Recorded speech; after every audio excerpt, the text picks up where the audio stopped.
it was just a short escape.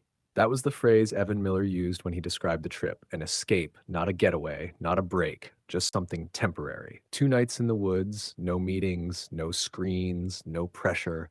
The kind of thing people did to remind themselves that life existed beyond deadlines and traffic. Black Pine National Forest was Evan's choice. It wasn't famous, it wasn't convenient, and that, to him, was exactly the point. Evan was 28, a software engineer who trusted preparation more than instinct. He believed that if something went wrong, it was because someone hadn't planned well enough. So he planned everything: routes, weather, supplies, contingencies. He printed paper maps even though his GPS worked fine. He packed extra batteries, extra food, a first aid kit he hoped would stay untouched. Laura Bennett didn't object, but she didn't feel good about it either. She sat in the passenger seat as the SUV left the highway and entered a narrower road lined with trees that seemed to lean inward the deeper they drove. Laura was 26, intuitive in a way Evan wasn't. She noticed how the air felt heavier, how the light dimmed faster than it should have. She checked her phone once, then again, until the signal vanished completely. "No service," she said quietly. Evan shrugged. "That's the whole idea." Ryan Cole rode in the back seat, legs stretched out, eyes half closed. Ryan was Evan's friend from college, easygoing, talkative when it suited him, evasive when it didn't. Of the three of them, he was the only one who had been to Black Pine before. He had mentioned it once years earlier, then never brought it up again. The road turned to dirt around 4:30 in the afternoon. Gravel snapped under the tires. The radio crackled and died, replaced by static. Evan turned it off. No one suggested turning it back on. At 4:47 p.m., the SUV passed the last ranger checkpoint. The camera mounted above the weathered sign recorded the vehicle automatically. Gray SUV, 3 occupants, heading in. There was no camera on the way out. Black Pine Campground sat low in a shallow valley, surrounded by tall pines whose trunks rose straight and dark like pillars. The air there was noticeably colder. Sound behaved strangely. Voices felt muted, absorbed by the forest rather than carried through it. They parked in an empty clearing, no other cars, no smoke from nearby campsites, no distant laughter, just wind moving through branches and the faint sound of water somewhere to the east. Laura noticed the sign first: Black Pine Campground, use at your own risk. The wood was old and cracked. Beneath the official lettering, something had been carved by hand, uneven, shallow, half erased by time. Laura couldn't make out the words. Ryan stared at it longer than necessary. "Did you carve that?" she asked, half joking. Ryan shook his head. "Probably kids or hikers." They set up camp quickly. Evan worked with focused efficiency, hammering stakes, adjusting lines, aligning the tents precisely. Laura gathered firewood. Ryan wandered the edge of the clearing, occasionally stopping to look deeper into the trees. The daylight faded faster than expected. By 5:30, the forest already looked like dusk. The canopy swallowed what little sunlight remained, leaving the clearing in a gray-blue haze. "That's strange," Evan muttered, checking his watch. "Old forest," Ryan said. "Light doesn't travel well here." They built a fire. The flames cast warm light on their faces, throwing long shadows that stretched unnaturally up the tree trunks. The shadows shifted constantly, overlapping, distorting, sometimes looking like shapes that didn't quite match the people creating them. They cooked, they drank beer, they talked about work, about nothing important. Laura laughed when she was supposed to, but her eyes kept drifting toward the trees. She couldn't shake the feeling that something was wrong. Not threatening, not immediate, just wrong. Ryan noticed. He said, "Relax. It's just the woods." "Did you feel like this last time you were here?" she asked. Ryan hesitated, just briefly. "No," he said, "not really." By 10 o'clock, the temperature had dropped sharply. The fire burned lower. The darkness beyond the clearing felt closer, pressing in. They decided to sleep. Evan zipped the tent carefully, as if sealing out the forest itself. Laura lay awake longer than she wanted to admit, listening to unfamiliar sounds: the stream, the wind, something heavier moving far away. She told herself it was nothing. Sometime after midnight, Laura woke up cold. The space beside her was empty. "Evan?" she whispered. No answer. She sat up. The tent flap was partially unzipped, letting in a thin ribbon of night air. Her heart began to beat faster, not panic yet, but awareness. She listened. No footsteps. No voices, just the forest. She reached for the flashlight and stepped outside. The fire pit was cold ash. Evan's jacket still hung on the chair. His boots were still by the tent. That stopped her. Evan never went anywhere without his boots. She swept the flashlight beam across the ground and saw it. The dirt near the trees was disturbed, pine needles crushed, soil smeared, a shallow trail leading away from the campsite, dragged into the darkness. Part 2. Laura stood frozen at the edge of the clearing, the flashlight trembling slightly in her hand. The beam traced the disturbed ground again, as if looking twice might change what she was seeing. It didn't. The marks were unmistakable now that she allowed herself to acknowledge them. Pine needles crushed flat, soil dragged smooth in places, a direction clearly defined. Whatever had made them hadn't walked away on its own. Evan, she called, louder this time. Her voice sounded wrong in the open air, too thin, as if it didn't belong there. It traveled only a few feet before the trees swallowed it completely. The forest did not echo her words back. It offered no response at all.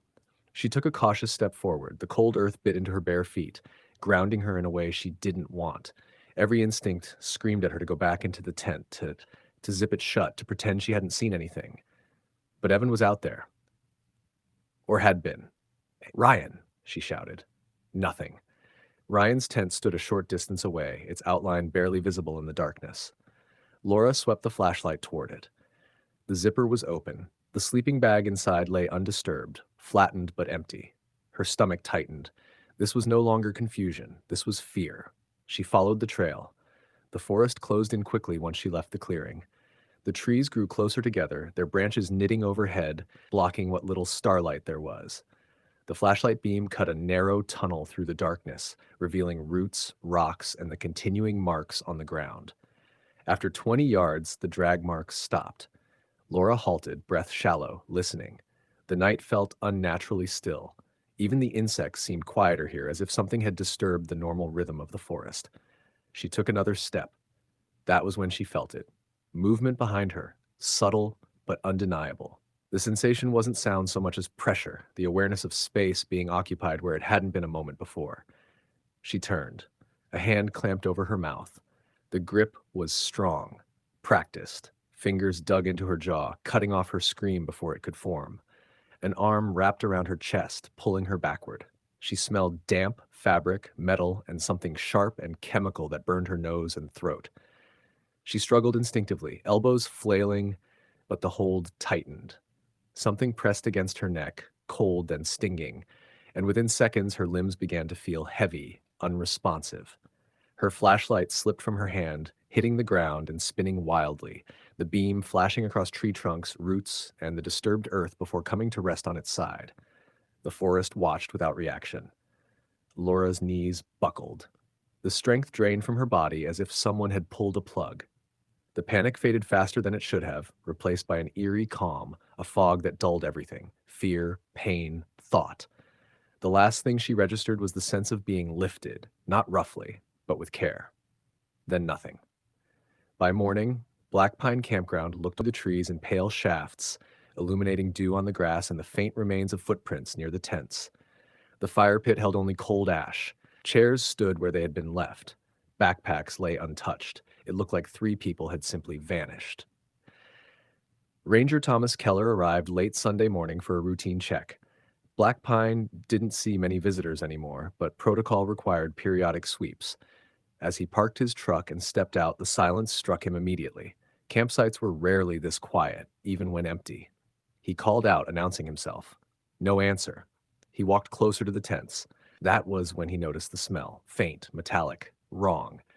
It took his brain a moment to identify it, and when it did, his pulse spiked. Blood.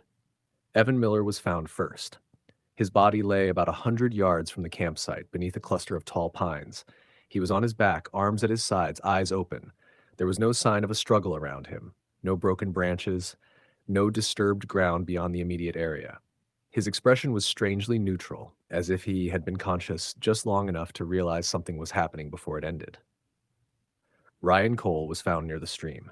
He lay on his side, one hand partially submerged in the cold water. The position looked deliberate, almost careful, as though someone had taken the time to place him there rather than leaving him where he fell. Laura Bennett was found last. She was deeper in the forest, where the light struggled to reach even at midday. Her body was positioned differently from the others, angled slightly toward the trees, her face turned away from the path. Investigators would later note that she appeared to have been moved more than once. The campground was sealed within hours. Local police arrived first, followed by state investigators. Yellow tape cut through the natural landscape, an artificial boundary imposed on a place that seemed resistant to control. Evidence markers dotted the ground, near the tents, along the drag marks by the stream, and still there were no witnesses, no tire tracks beyond the SUV, no discarded tools, no personal items missing. Whoever had done this had taken nothing and left almost nothing behind. The autopsies deepened the mystery. All three victims had traces of the same fast-acting sedative in their bloodstreams. The compound was colorless, nearly odorless, and potent, not something commonly encountered. There were no injection marks, no obvious delivery system. The implication was clear. The drug had been administered with knowledge and intent. Time of death estimates placed all three killings within a narrow 2-hour window. This wasn't random, Detective Mark Halverson said during the first closed briefing, and it wasn't rushed. The media descended on the nearby town by that evening. Headlines speculated wildly. Serial killer, cult ritual, animal attack gone wrong. None of it fit the evidence, but fear doesn't wait for confirmation. At 6:18 p.m., the police department received an email. It came from an address that unraveled into nothing when traced. No subject line, no greeting, just 12 words. 3 victims, 3 choices. You have 72 hours. Attached were 3 photographs. They were not taken by law enforcement. The angles were too intimate, too composed. Whoever sent them had been there. Part 3. The photographs silenced the room. Detective Mark Halverson stood at the head of the conference table, arms crossed, eyes fixed on the screen as the images were projected one by one. He had seen hundreds of crime scene photos over the years, but these were different, not because of what they showed, but because of how they were taken. They were careful. Evan Miller's face was framed tightly, his eyes open, reflecting a light source that didn't match any equipment used by the responding officers. The angle was low, intimate, as if the photographer had been kneeling beside him. Ryan Cole's photograph was taken from above, the stream deliberately included in the frame, water catching the light like a compositional choice rather than a coincidence. Laura Bennett's image was the most unsettling of all, shot from a distance, partially obscured by trees, her body arranged in a way that suggested intention, not haste. These weren't documentation, Halverson said quietly. They were presentation. The email itself was just as telling. No emotion, no threats, no rambling manifesto, just a statement and a deadline. Whoever had sent it wasn't asking for attention, he was assuming it. The decision was made immediately. None of the details in the photographs would be released to the public. The killer had information only someone at the scene could have had. That made him dangerous, but it also meant he was invested. He wants us engaged, said Special Agent Rebecca Lynn, a behavioral analyst brought in by the state. This is a dialogue, whether we like it or not. The second email arrived the following evening. You're looking in the wrong place. This wasn't about where they died. It was about why they were there. Attached was a single file, a public court transcript from 2 years earlier. Evan Miller's name was highlighted. The case had been unremarkable at the time, a civil suit involving workplace harassment and wrongful termination at a small contracting firm. Evan had been a key witness, his testimony calm, detailed, and devastating to the defense. The company folded within a year. The owner vanished from the industry shortly after. The name at the top of the document stood out now. Daniel Cross. 36 years old, former contractor, history of restraining orders filed by 2 former partners, one arrest for stalking that never resulted in charges, intelligent, methodical, prone to fixation. Now we're not chasing a killer, Halverson said. We're chasing a grievance. Ryan Cole's connection surfaced next. Employment records showed that Ryan had worked briefly for the same company during college. He'd quit after only a few months, citing a hostile work environment. It hadn't seemed important before. Now it felt deliberate. Laura Bennett, however, had no connection at all. which made her death stand out. She's collateral, Agent Lynn said, or she serves a symbolic purpose. The third email arrived less than 12 hours later. You've almost got it, but you still don't see me. I'm not hiding. Investigators pulled Daniel Cross's recent records. He hadn't left the state. He hadn't withdrawn large sums of money. He hadn't contacted old associates. In fact, he appeared to be living quietly, renting a small house under a different name in a town less than an hour from Black Pine. Too quiet. Traffic camera footage provided the first real crack. At 2:13 a.m., the night after the murders, after the forest had been sealed, one camera captured a faded pickup truck driving toward the restricted area. The plates were partially obscured, but the make and model matched a vehicle Cross had owned years earlier. That detail had never been released publicly. The fourth email arrived just before dawn on the third day. You missed the wind. It was blowing east. The room went still. Only investigators knew the wind direction at the scene during the relevant hours. It wasn't in any report. It wasn't in any press briefing. He went back, Halverson said, after the murders. He wanted to make sure we understood, Lynn replied. Surveillance teams were deployed immediately. Cross's rental house was placed under observation. He left once a day, always at the same time. Grocery store, gas station, back home.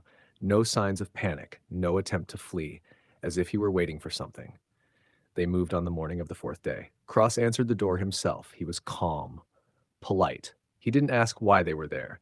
He stepped aside when they identified themselves, hands visible, posture relaxed. Inside the house, the evidence wasn't hidden. A laptop sat open on the kitchen table, displaying a local news article about the murders. Printed photographs lay beside it, not the ones sent to police, but others. Wider shots, earlier moments. Images taken before the bodies were found, preparatory images. Cross was taken into custody without resistance. In the interrogation room, he sat upright, hands folded, eyes alert. When asked why he had contacted the police, he didn't hesitate. Because you would have missed the point, he said. He spoke about accountability, about imbalance, about how some people moved on with their lives while others were erased. He never raised his voice, never showed anger. His calm was more unsettling than rage would have been. When asked about Laura Bennett, he paused for the first time. She was part of the equation, he said finally.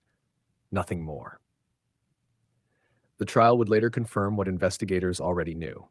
Daniel Cross had planned the murders for months. He had studied the forest, he had studied his victims, he had chosen the order, the locations, the methods. Daniel Cross's trial began 8 months after the arrests, and by then, the story had already transformed in the public imagination.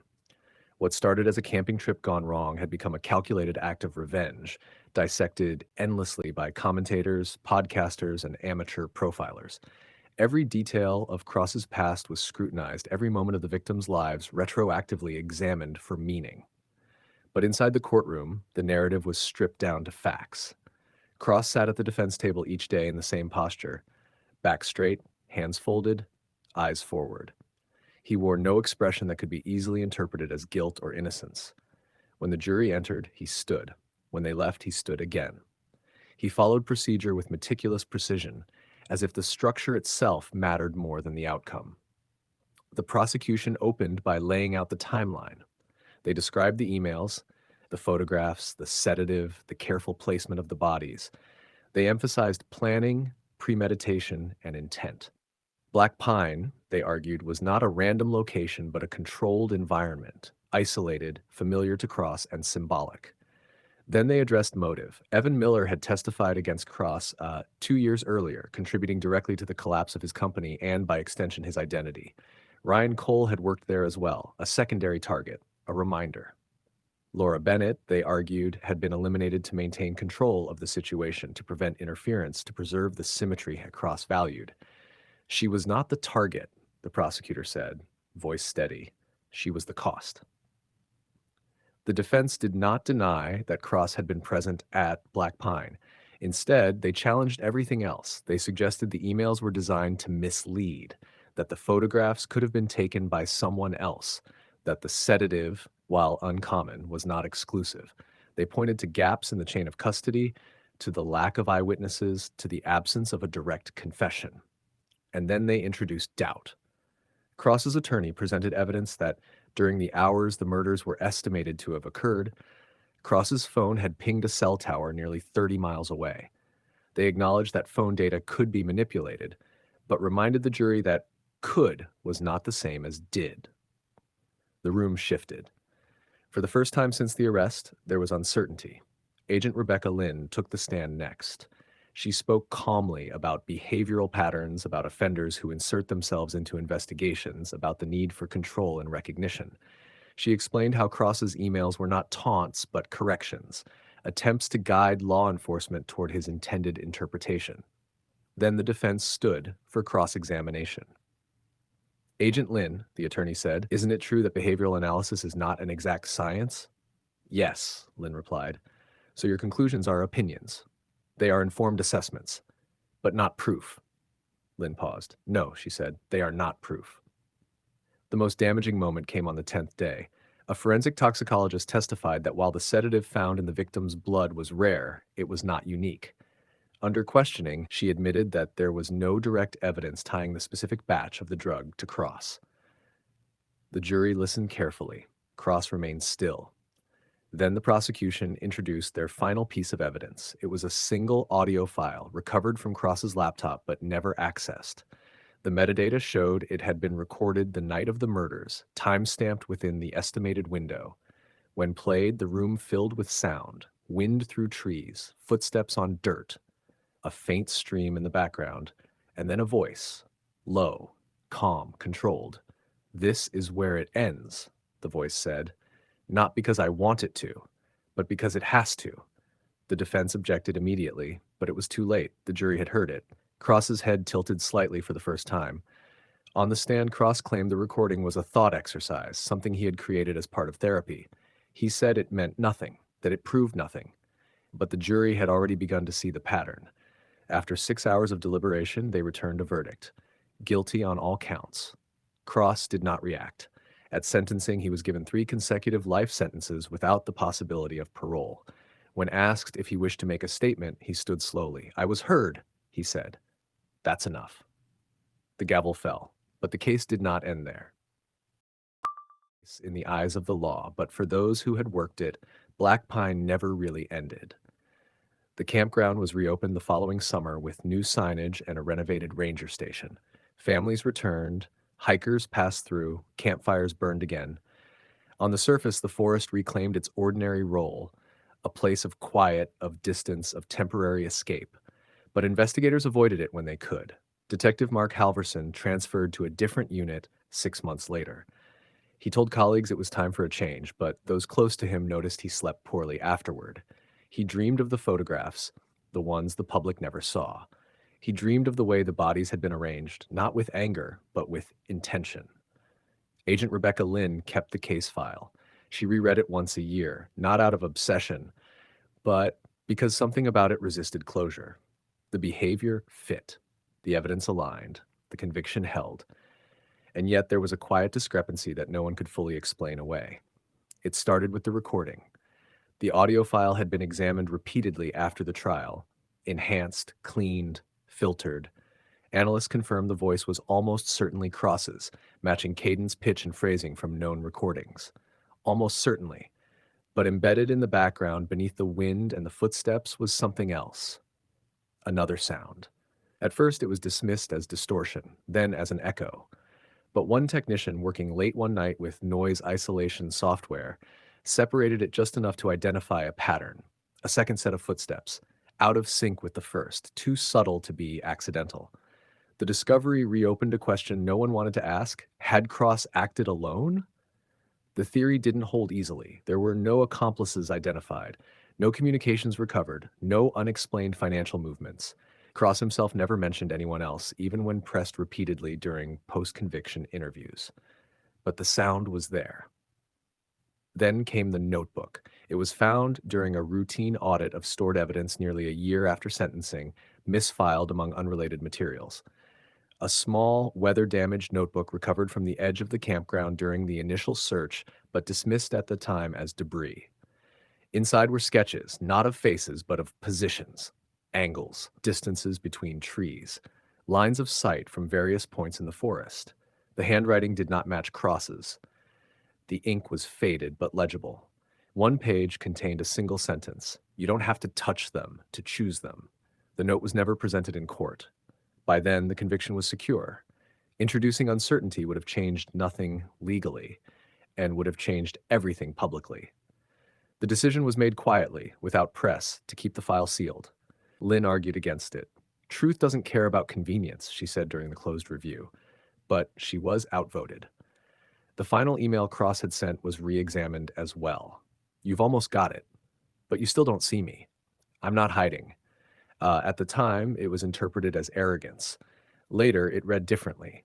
When Lynn visited Cross one last time in prison, she didn't mention the notebook. She didn't mention the footsteps. She asked only one question. Were you alone? Cross smiled. Not wide, not satisfied, just precise. No, he said. I was understood. He refused to elaborate. Black Pine National Forest remains open today. There is no plaque, no marker, no official acknowledgement of what happened there. Visitors walk the same paths, camp in the same clearings, unaware of the details buried beneath the soil. And sometimes, when the wind moves just right through the trees, it carries sound in strange ways. Footsteps that don't quite line up, voices that seem too close to be real, and the lingering sense that some crimes don't end when the killer is caught, only when the forest decides to forget. End.